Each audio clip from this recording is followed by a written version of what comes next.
காலமா நாங்க மரணத்திட வழியையும் இழப்பிட வழியையும் துரோகத்திட வழியையும் சுமந்துருக்கிறோம். இது எங்க இன ஒழிப்பு, அதாவது என்ன சொல்றோம், கொத்து கொத்தா தமிழரை அழிச்ச பூமி, அழிஞ்ச பூமி இந்த அழிக்கப்பட்ட பூமி தான் இந்த பூமி. இந்த இடத்துல இன்றைக்கு எந்த சகோதரங்கள், எந்த அண்ணா, எந்த அக்கா, எந்த தங்கச்சி, எந்த தம்பி, அப்படி எத்தனையோ ஆயிரம் பேர் எங்களை எந்த உறவுகளோட சேர்ந்து இந்த இடத்துல விதைக்கப்பட்டிருக்காங்க. விதைக்கப்படையில அவ்வளவு உயிரும் விதைக்கப்பட்டிருக்கு. விதைச்ச வித 2வது ஒரு நாள் முளைச்சு வரும். அத மாதிரி தான் இந்த இடத்துல இவ்வளவு சனம் நின்று அஞ்சலி செலுத்தி கும்பிட்டு இருக்கிறோம். நாங்கள் தமிழருக்கு எதுவுமே இந்த அரசாங்கம், தமிழ்நாடு இலங்கை ஒரு தமிழர் நாடு, சிங்கள பூமியா மாத்திரம் பத்தாமலுக்கு என்ன செய்யறாங்க, தமிழருக்கான எந்த ஒரு அடையாளமுமே இல்லை. இந்த இடத்துல இன ஒழிப்பு நடக்கவே இல்லைன்றாங்க. அதுக்கு ஆதாரத்தை கேட்கிறாங்க. இத்தனை ஆயிரம் பேர் கண்ணீரை தவிர இவங்களுக்கு நாங்க என்ன ஆதாரம் கொடுப்போம்? இதை தாண்டி இலங்கையில தான் எங்களுக்கு நிம்மதியா ஒரு நினைவு நாள் கொண்டாட வர்றீங்க இல்லைன்னா, ஐரோப்பிய நாடுகள்ல கொண்டாடுற நினைவு நாளையும் வேணாம்னு தானே நிக்கிறீங்க. அங்க கட்டப்பட்ட தூபிய அகற்ற சொல்லி நிக்கிறீங்க. அதை அகற்ற சொல்றதுக்கு இலங்கை அரசாங்கத்துக்கு எந்த ஒரு ரைட்ஸுமே இல்லை. ஏதோ ஒரு நாட்டுல ஏதோ ஒரு அரசாங்கம் எங்களுக்காண்டி, எங்கட இனத்துக்காண்டி செய்ததை இல்லாமக்குன்னு சொல்றதுக்கு யாருக்கும் எந்த ஒரு ரைட்ஸுமே இல்லை. அங்க கொடுத்திருக்க ஃப்ரீடத்தை நீங்க இங்க தந்தீங்களா இருந்தா இந்த நாடு எப்பயோ வல்லரசு ஆயிருக்கும். இது வல்லரசும் ஆகாது. இன்னும் இனப்படுகொலை நடந்துதான் இருக்குது. இந்த பூமி புனித பூமியா இருக்கும் போது கற்பழிப்போ, கடத்தலோ, கஞ்சாவோ, குடிவரியோ எதுவுமே நாங்க கேட்டதில்லை. 2009 யுத்தம் முடிவு செய்யப்படல, அழிச்ச நீங்க எல்லாம். அழிச்சதுக்கு பிறகு நடந்த முதல் சம்பவம் என்ன சம்பவம்? 13 வருஷம் ஆயிட்டு வித்தியாட கொலை. அதுக்கு என்ன நடந்தது? எதுவும் இல்லை. அவளும் என்ற சகோதரன்.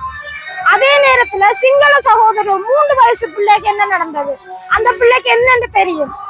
தமிழரைத்தான் அழிக்கிறீங்க, உங்களோட இனம், உங்களோட பிள்ளை, அதையும் அழிக்கிறீங்க தானே. அதுக்கு என்னத்தை நீங்க செய்த? நீங்கள் இது எதையுமே செய்யாமலுக்கு இலங்கையில எல்லாம் சீரா இருக்கு. அவ்வளவு சீர்கேடும் இருக்கிற ஒரு நாடுன்னா எங்கட இலங்கை நாடுதான். இலங்கையில இன அழிப்பு நடந்ததோட தான் இவ்வளவு சீர்கேடும் வந்தது. இதுக்கு இன்றைக்கு அரசாங்கம் முடிவெடுக்குதுண்டு நாங்களும் பார்ப்போம். 2வது ஒரு நாள் முடிவும் பெறும் இந்த அரசாங்கத்தை. தேங்க்யூ.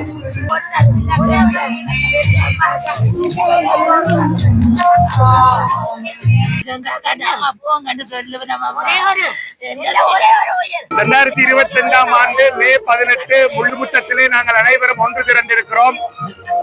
21ஆம் நூற்றாண்டிலே நடைபெற்ற மிகப்பெரிய ஒரு இனப்படுகொலை இந்த முள்ளிவாய்க்கால் மண்ணிலே நடைபெற்றிருக்கிறது. கடைசி 6 மாதங்களிலே 1.5 லட்சத்துக்கும் மேற்பட்ட மக்கள், எமது உறவுகள் கொத்து கொத்தாக கொன்றளிக்கப்பட்ட இந்த பூமியிலே, எமது மக்களுடைய உடலங்கள் எல்லாம் விதைக்கப்பட்டிருக்கிற இந்த பூமியிலே நின்று கொண்டிருக்கிறோம். எங்களுடைய மக்களுடைய உயிர்கள், அது மட்டுமல்ல, சொத்துக்கள் மற்றும் பெண்கள் கற்பழிக்கப்பட்டு இப்படி தமிழின ஒரு பயங்கர ஒரு இன அழிப்பு, இனப்படுகொலை இந்த மண்ணிலே நடைபெற்றிருக்கிறது. போர்க்குற்றங்கள், மனித குலத்துக்கு எதிரான குற்றங்கள், இனப்படுகொலை ஆகியன இங்கே நடைபெற்றன என்பதற்கான அத்தாட்சிகள், சான்றுகள் இன்றும் வாழ்ந்து கொண்டிருக்கிறார்கள். அதற்கான ஆதாரங்கள் எல்லாம் உரிய தரப்புகளிலே இருக்கின்றன. அதனுடைய ஒரு ஆரம்ப கட்டமாக அண்மையிலே கனடாவிலே பிரம்டன் நகரிலே ஸ்தாபிக்கப்பட்ட தமிழின அழிப்பு நினைவகம் ஒரு நல்ல எடுத்துக்காட்டாக இருக்கிறது. கனடா அரசினுடைய அனுமதியோடு உத்தியோகபூர்வமாக பிரம்டன் நகரிலே பொது இடத்திலே அந்த தூபி உருவாக்கப்பட்டது. ஈழத்தமிழர்களாகிய எங்கள் அனைவருக்கும் எங்களுடைய விடுதலை பயணத்திலே ஒரு நல்ல பதில்கல் என்று சொல்லலாம். அதைத் தொடர்ந்து இந்த முள்ளிவாய்க்கால் மண்ணிலும் நினைவு தூபி அமைக்கப்பட வேண்டும். தமிழ் தேசிய உணர்வாளர்கள், அரசியல் செயற்பாட்டாளர்கள், சமய தலைவர்கள், பாதிக்கப்பட்ட தரப்புகள், பல்கலைக்கழக மாணவர்கள் என்று அனைவரும் ஒன்று சேர்ந்து இங்கே தாயகத்தில் இருக்கக்கூடிய உறவுகளும், தமிழகத்திலே இருக்கிற தொப்புள் கொடி உறவுகளும், புலம்பெயர் தேசங்களிலே இருக்கக்கூடிய உறவுகளும் அனைவருமாக ஒன்றிணைந்து இந்த முள்ளிவாய்க்கால் தமிழின படுகொலை நினைவு தூபியை இந்த மண்ணிலே நிறுவ வேண்டும். அதே போல ஏனைய உலக நாடுகளுடைய நகரங்களிலும் ஈழத்தமிழர்கள் வாழுகின்ற புலம்பெயர் தேசங்களில் எல்லாம் நினைவு தூபிகள் உருவாக்கப்பட வேண்டும். அதனூடாக அவரது வரலாறு அடுத்த தலைமுறைக்கு கடத்தப்படுவதோடு சர்வதேசத்துக்கும் ஒரு செய்தியை சொல்லக்கூடிய விதத்திலே அனைத்து தரப்பினுடைய ஆதரவையும் பெற்று இந்த இன அழிப்பை நாங்கள் நிறுவுவதன் ஊடாக நமது இனத்துக்கான விடுதலை பயணத்தை முன்னெடுக்க முடியும். வடக்கு கிழக்கிலே நடத்தப்படுகின்ற சர்வதேசத்தால் நடத்தப்படுகின்ற ஒரு பொதுசன வாக்கெடுப்பின் ஊடாகத்தான் ஈழத்தமிழர்கள் நிரந்தர அரசியல் தீர்வு எட்டப்பட வேண்டும் என்பது முத்துவில் தொடக்கம் பொலிகண்டி வரை மக்கள் பேரெழுச்சி இயக்கத்தினுடைய வேண்டுகோளாக இருக்கிறது. நன்றி.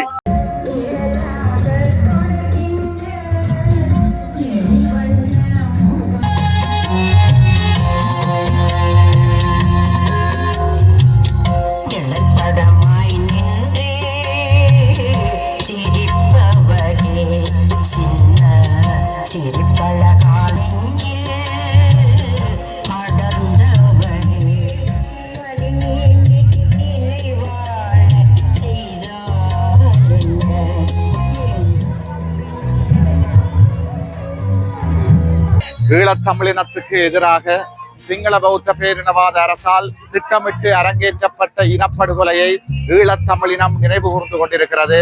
இதுதான் இறுதி யுத்தம் நடைபெற்ற முள்ளிவாய்க்கால் மண். ஆயுத போராட்டம் மௌனிக்கப்பட்ட 2009ஆம் ஆண்டுக்கு பிறகு எனது அறிவு கட்டிய வரையில் இன்றைய இந்த நினைவேந்தலுக்குத்தான் அதிகபட்சமான மக்கள் கூட்டம் திரண்டிருப்பதை காண முடிகிறது. இது என்னத்தை எடுத்து காட்டுகின்றது என்றால், எத்தனை ஆண்டுகள் கடந்தாலும் இனப்படுகொலைக்கு நீதி கோருவதிலிருந்து சர்வதேச விசாரணையை கேட்பதிலிருந்து ஈழத்தமிழினம் பின்வாங்க போவதில்லை என்பதை சர்வதேசமும் இந்த அரசும் புரிந்து கொள்ள வேண்டும். ஆகவே இனியும் காலதாமதம் இல்லாமல் ஈழத்திலே தமிழினத்துக்கு எதிராக அரங்கேற்றப்பட்ட இனப்படுகொலைக்கு உடனடியாக ஒரு சர்வதேச விசாரணை ஆரம்பிப்பதற்கு சர்வதேச சமூகம் நகர்வுகளை எடுக்க வேண்டும் என்று இனத்தின் சார்பாக கோரி நிற்கின்றோம். இலக்கு ஒன்றே, இனத்தின் விடுதலை. நன்றி. முள்ளிவாய்க்கால் இன தமிழின அழிப்பினுடைய 16வது ஆண்டு நிறைவை இன்று தமிழ் மக்கள் மிகுந்த உணர்வு பூர்வமாக சோகமாக இந்த மண்ணிலே அனுசரித்து கொண்டிருக்கிறார்கள். 16 ஆண்டுகள் தமிழின படுகொலை நடைபெற்று முடிந்துவிட்டது. ஆனால் இதுவரை உலகம் எங்களுடைய இன அழிப்புக்கு நீதி தருவதற்கு தயாராக இல்லை என்கின்ற சோக கதையும், நாங்களும் எங்களுடைய இன அழிப்புக்கான நீதிக்கான போராட்டத்தை கைவிடப் போவதில்லை என்ற தொடர் போராட்டத்தை முன்னெடுத்தவர்களாக நாங்கள் எங்களுடைய பயணத்தை முன்னெடுத்துக் கொண்டிருக்கின்றோம் தமிழினமாக. அண்மையிலே கனடாவிலே தமிழின படுகொலையை நினைவேந்துகின்ற விதமாக பிரம்டன் நகரத்திலே நகர முதல்வர் பேட்ரிக் பிரவுனினுடைய அனுசரணையோடு தமிழின படுகொலைக்கான நினைவு தூவி நிறுவப்பட்டிருக்கிறது. இது சர்வதேச அளவிலே தமிழ் மக்களுடைய இன அழிப்புக்கு கிடைத்திருக்கக்கூடிய ஒரு அங்கீகாரமாக பார்க்கக்கூடியதாக இருக்கிறது. ஆனால் அதை தாண்டி எங்களுடைய இன அழிப்புக்கான நீதி என்பது இந்த இன அழிப்புக்கான குற்றவாளிகளை தண்டிப்பதன் ஊடாக அடையப்பட வேண்டும் என்பது எங்களுடைய கருத்தாக இருக்கிறது. முள்ளிவாய்க்கால் என்பது தமிழினத்தினுடைய அழிப்பின், தமிழினத்தினுடைய விடுதலை போராட்டத்தின் ஒரு முடிவு அல்ல, மாறாக தமிழினத்தினுடைய உரிமை போராட்டத்தின் அடுத்த பரிமாணத்தின் ஆரம்ப புள்ளி, அடுத்த போராட்ட வடிவத்தின் ஆரம்ப புள்ளியாகவே நாங்கள் பார்க்கின்றோம். ஆண்டுதோறும் எங்களுடைய இறந்த உறவுகளுக்காக நாங்கள் முள்ளிவாய்க்காலிலே லட்சக்கணக்கிலே தமிழ் மக்கள் திரண்டு கொண்டிருக்கிறார்கள் என்றால், தமிழ் மக்களுடைய இதயம் துடித்து கொண்டிருக்கிறது, ஆன்மா துடித்து கொண்டிருக்கிறது. இந்த நீதி எங்களுக்கு கிடைக்க வேண்டும் என்கின்ற ஏக்கம் ஒவ்வொரு தமிழ் மக்களுடைய மனங்களிலும் இருக்கிறது. அதை நாங்கள் பார்க்கக்கூடியதாக இருக்கிறது. தொடர்ச்சியாக தமிழ் மக்கள் இந்த முள்ளிவாய்க்கால் இன அழிப்புக்காக போராட வேண்டும், அந்த நீதிக்காக நாங்கள் போராட வேண்டும். அதுதான் எங்களுடைய இறந்த உறவுகளுக்கு நாங்கள் செய்யக்கூடிய ஆத்ம அஞ்சலியாக இருக்கும் என்பது என்னுடைய கருத்து.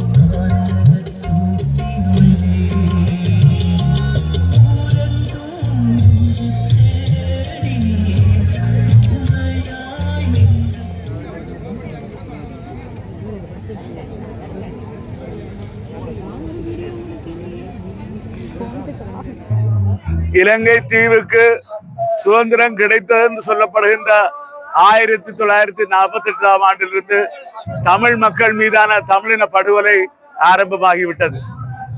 அது 58களிலே, 77லே 1000க்கு மேற்பட்டவர்கள், 83லே 3000க்கு மேற்பட்டவர்களை படுகொலை செய்தது மாத்திரமல்ல, உயிருடனும் பலர் கொடுக்கப்பட்டார்கள். கோடானு கோடி சொத்துக்கள் தென்னிலங்கையிலே கொழும்பு போன்ற இடங்களிலே அழிக்கப்பட்டது, கொல்லப்பட்டார்கள். தமிழ் பெண்கள், எங்களுடைய தாய்மார்கள், சகோதரிகள் நூற்றுக்கணக்கில் மானவங்கப்படுத்தப்பட்டார்கள். இவ்வாறு செய்ததன் பின்னர் தான் எல்லா தமிழ் இயக்கங்களிலும் 100க்கு குறைவானவர்கள் 83 வரை இருந்து 69 ஆயுத போராட்ட இயக்கங்கள் ஆரம்பிக்கப்பட்டாலும் அது பல்லாயிரக்கணக்கிலே இளைஞர்களும் யுவதிகளும் ஆயுத போராட்டத்திலே ஈடுபட்டதை தொடர்ந்து தீவிரமடைந்து முள்ளிவாய்க்கால் இறுதி யுத்தத்திலே 1,00,000க்கு மேற்பட்ட எங்களுடைய படுகொலை, தமிழ் மக்கள் படுகொலை செய்யப்பட்டவுடன் மிக கொடூரமாக பல நாடுகள் உதவியோடு போரை முடிவுக்கு கொண்டு வந்து செய்த இந்த தமிழின படுகொலை நாங்கள் கூற விரும்புகின்றோம். இது ஒரு சர்வதேச போர் குற்றம். அதே போல தமிழின படுகொலை குற்றம், ஜெனோசைட், இது சர்வதேச குற்றவியல் நீதிமன்றத்திலே இவர்கள் குற்றவாளிகள் நிறுத்தப்பட வேண்டும். இது மாத்திரமல்ல, அரசியல் தீர்வாக எங்களுடைய புலம்பெயர் தேசங்களில் இருக்கக்கூடியவர்களும் வாக்களிக்கக்கூடிய விதத்திலே ஒரு பொதுமக்கள் வாக்கெடுப்பு ஒன்றை, ரெஃபரண்டம் ஒன்றை சர்வதேச சமூகம் நடத்த வேண்டும். அப்பொழுதுதான் எங்களுடைய மக்களுக்கு என்ன தேவை என்பதை மக்கள் தீர்மானிக்க முடியும். சுதந்திர தமிழமா இல்லை நீ போடுகின்ற பிச்சையா என்பதை மக்கள் தீர்மானித்தால் நாங்கள் அதை தலைவணங்கி ஏற்றுக்கொள்ள தயாராக இருக்கிறோம். அந்த வகையிலே இந்த தமிழின படுகொலை நினைவு நாளை, தமிழின படுகொலை வாரத்தை ஒவ்வொரு தமிழனும், தமிழச்சியும், ஏன் தமிழர் அல்லாதவர்களும் உலகெங்கிலும் அதை அர்ச்சிக்க வேண்டும். இதிலே வெறுமனை முள்ளிவாய்க்காலில் ஒன்று கூடுவதுடன் போதாது, அந்தந்த இடங்களிலே தமிழின படுகொலை நாளை அனுஷ்டிக்க வேண்டும் என்று கேட்டு தமிழர்கள் தங்களை தாங்களே ஆளக்கூடிய தீர்வை எடுப்பதுதான் இந்த தமிழின படுகொலை செய்யப்பட்ட 1,00,000 மக்களுக்கும் அதே போல் 40,000க்கும் மேற்பட்ட மாவீரர்களுக்கும் வீர மரபர்களுக்கும் நாங்கள் செலுத்தக்கூடிய அஞ்சலி என்று கூறி இந்த விடயத்தை நாங்கள் தொடர்ந்து நினைவை முன்னெடுத்து செல்ல வேண்டும் என்று கூறி தமிழர்களின் தாகம், தமிழர் தாயம். நன்றி.